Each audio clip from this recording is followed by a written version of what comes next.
जब कभी आप बलात्कार या आतंकी हमलों की खबर पढ़ते होंगे, तब आपका मन ज़रूर करता होगा और आप सोचते होंगे कि इन दरिंदों को पकड़कर फांसी पर लटका देना चाहिए, इनका सिर कलम कर देना चाहिए वगैरह वगैरह। ये सज़ाएं आपके दिमाग में इसलिए आती हैं क्योंकि वर्तमान में इससे ज़्यादा किसी सज़ा की बात नहीं होती है। लेकिन अगर इतिहास के पन्ने पलटें तो आप ऐसी ऐसी सज़ाओं से रूबरू होंगे जिनके बारे में महज सुनकर ही आपकी रूह कांप उठेगी, रोंगटे खड़े हो जाएंगे। तो आज की इस वीडियो में मैं आपको कुछ ऐसे ही टॉर्चर्स के बारे में बताने वाला हूँ। नंबर 10 पर आता है नुकीले खंबे।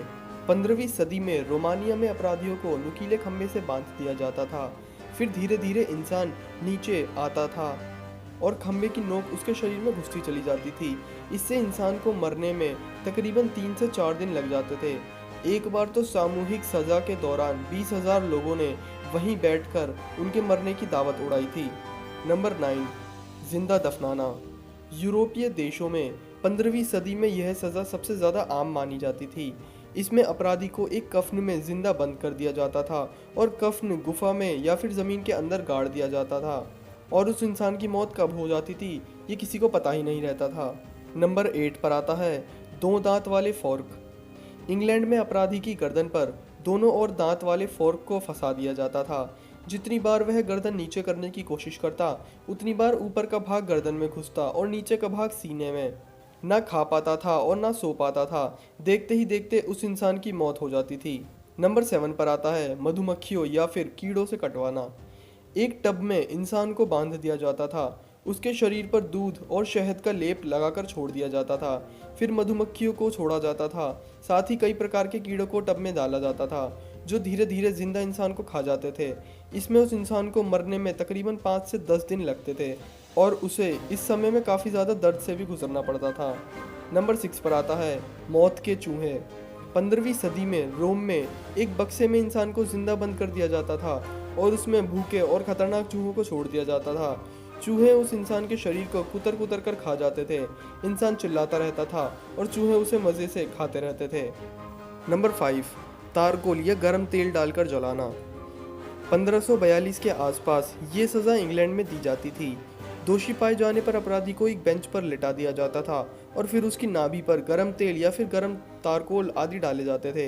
कई बार तो गर्म तेल उसके सिर के ऊपर से डालकर उसे नहलाया जाता था। नंबर 4 पर आता है रैक टॉर्चर। लंदन में एक रैक टॉर्चर टावर पर सेट कर दिया जाता था। उस रैक से इंसान के शरीर को अलग अलग हिस्सों को अलग अलग जगह बांध दिया जाता था और ऊंचाई पर लटका दिया जाता था। रैक को तेजी से जब तक घुमाया जाता था जब तक इंसान की हड्डियां टूट नहीं जाती और फिर धीरे धीरे इंसान के टुकड़े होने लगते थे। इससे इंसान के पैर, हाथ, कंधे, सिर आदि सब अलग अलग टूट कर कट जाते थे। नंबर 3 पर आता है पिंजरे में बंद करना। मध्यकाल में सजा के तौर पर इंसान को निर्वस्त्र करके एक पिंजरे में बंद कर पेड़ से लटका दिया जाता था। जिंदा इंसान को चील, कौवे, गिद्ध आदि नोच नोच कर खा जाते थे और उसकी मौत काफ़ी ही दर्दनाक तरीके से होती थी। नंबर 2 पर आता है ब्रेजेन या फिर सिसिलियन बुल। मध्यकाल में ग्रीस में एक लोहे और ब्रास का बेल बनाया जाता था। अपराधी को उस बेल के मुंह के रास्ते उस बर्तन में डाल दिया जाता था और फिर नीचे से उसमें आग लगा दी जाती थी। ठीक वैसे ही जैसे आप चिकन को प्रेशर कुकर में पका देते हैं, वैसे ही उस लोहे के बैल में इंसान को भी रोस्ट कर दिया जाता था। और हमारी इस लिस्ट में सबसे आखिरी टॉर्चर आता है जुडास क्रेडल। मध्यकाल में जुडास क्रेडल का प्रयोग मौत की सज़ा में किया जाता था। ये एक स्टूल होता है जिसके टॉप पर एक नोक बनी होती है। इंसान को इस स्टूल के ऊपर लटका दिया जाता था और धीरे धीरे नीचे लाया जाता था। अगर वो अपराधी पुरुष है तो उसका नीचे का हिस्सा, और अगर वो महिला है तो उसकी योनि में उस नोक को घुसा दिया जाता था और ये तब तक ऐसा किया जाता था जब तक उसकी मौत नहीं हो जाती। इस प्रक्रिया में इंसान को मरने में 10 घंटे से लेकर 10 दिन तक का समय लगता था और ये तो सबसे ज़्यादा खतरनाक था। तो आपको इन सब टॉर्चर्स में से सबसे ज़्यादा खतरनाक टॉर्चर कौन सा लगा, मुझे कमेंट में ज़रूर बताएं। और अगर आपको इस वीडियो का पार्ट 2 चाहिए तो मुझे कमेंट में पार्ट 2 लिखकर ज़रूर बताएं।